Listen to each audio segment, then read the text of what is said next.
Social media, email, and text, they work well together if you know what to do. I'm going to talk about how to do it in this episode. Welcome to the Everything Email Podcast with Countess. Ken is a world-renowned email marketing expert. He'll help you 10x your business with email strategies that generate more sales. And now, here's Countess. Welcome to episode 56 of the Everything Email Podcast. I'm Countess.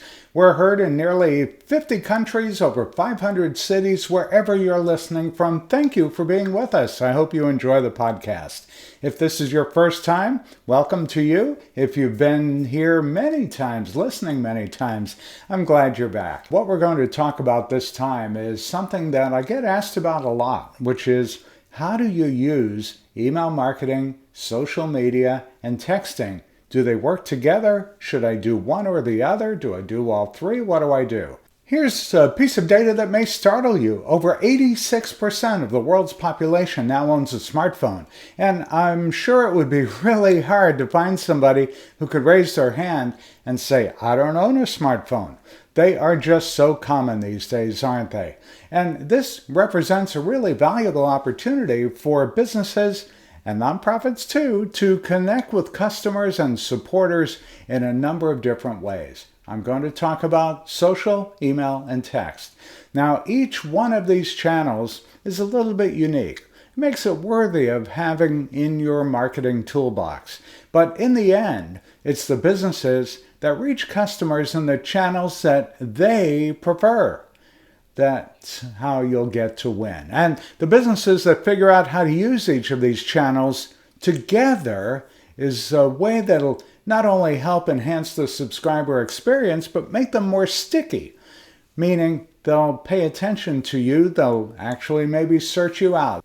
So let's take a look at a couple of stats. We know that a cross-channel marketing approach can actually boost the lifetime of your customer by 76%, meaning that if you use multiple channels, email, social, text, maybe throw in a little bit of print there, they'll stay with you longer. And according to Constant Contact's Small Business Now report, we know that emails and SMS from small businesses are two of the most helpful communications to consumers when they're making a purchasing decision. And when it comes to text marketing specifically, we know that 91% of consumers are interested in signing up for text, as long as they believe that you're going to give them something of value.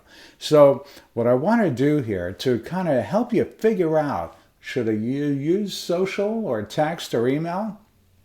I'm going to talk about something that's called the party principle. It makes a whole lot of sense when you think about it. This is how social, email, and text will actually help you get people moving closer to doing business with you. Nobody will start to do business with you right away unless you have some kind of an impulse product, and that's not what most of us are marketing, right?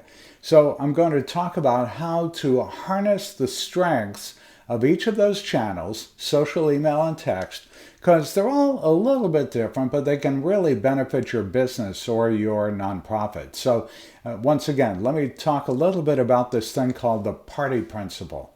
So I want you to think about it this way. Think about what happens when you go to a party. Usually when you get there, there's a big group of people that are there, if you're going to a big party, and then what do you start to see happen?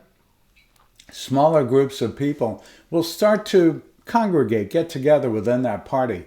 And then you actually will gravitate to a few people that you'll actually start hanging out with. And then at the end of the party, where things start to die down, people start leaving, then there's the after party. That happens when there's just a smaller group of people there. And by the way, this happens at meetings too, right? Where you have the meeting, and then you have the meeting after the meeting.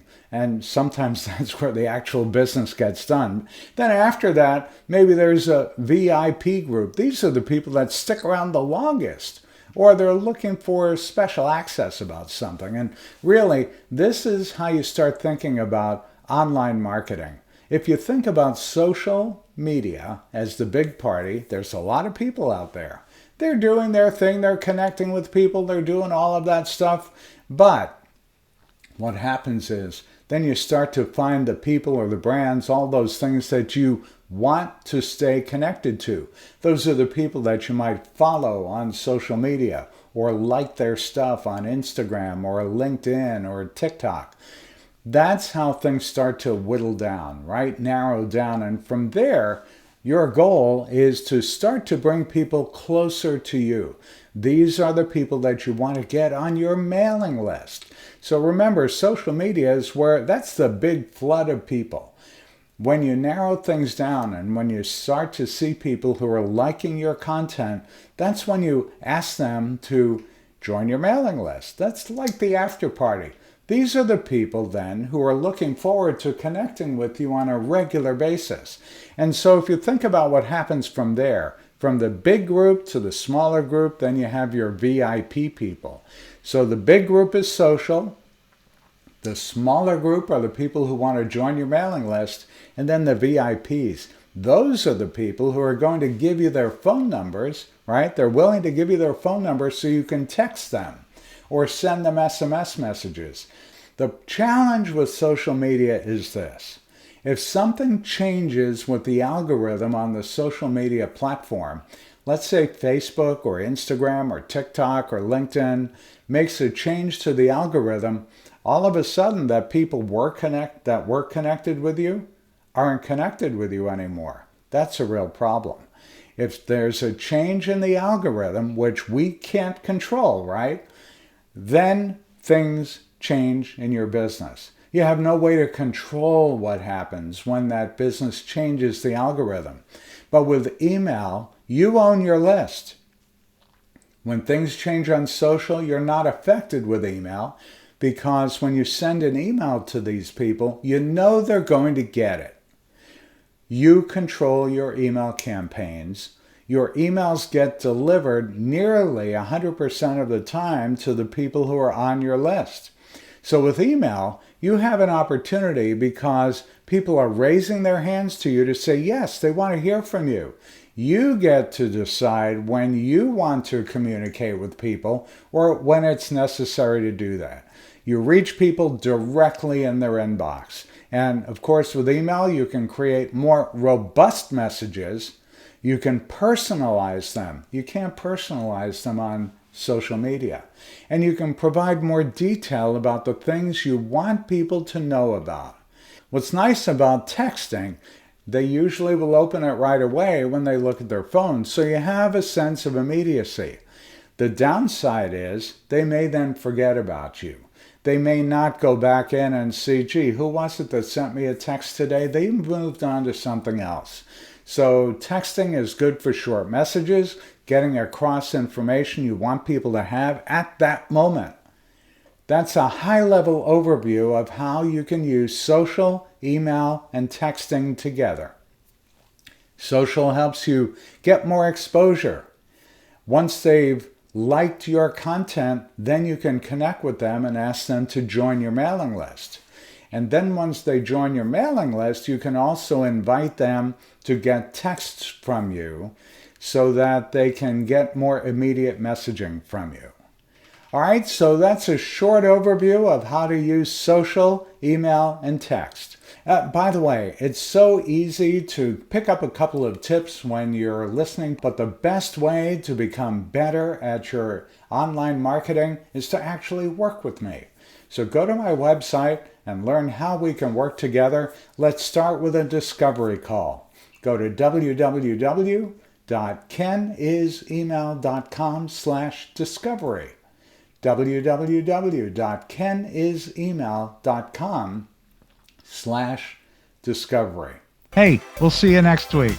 Thanks for listening to the Everything Email Podcast with Ken Countess. If you like the podcast, tell your friends and coworkers about it.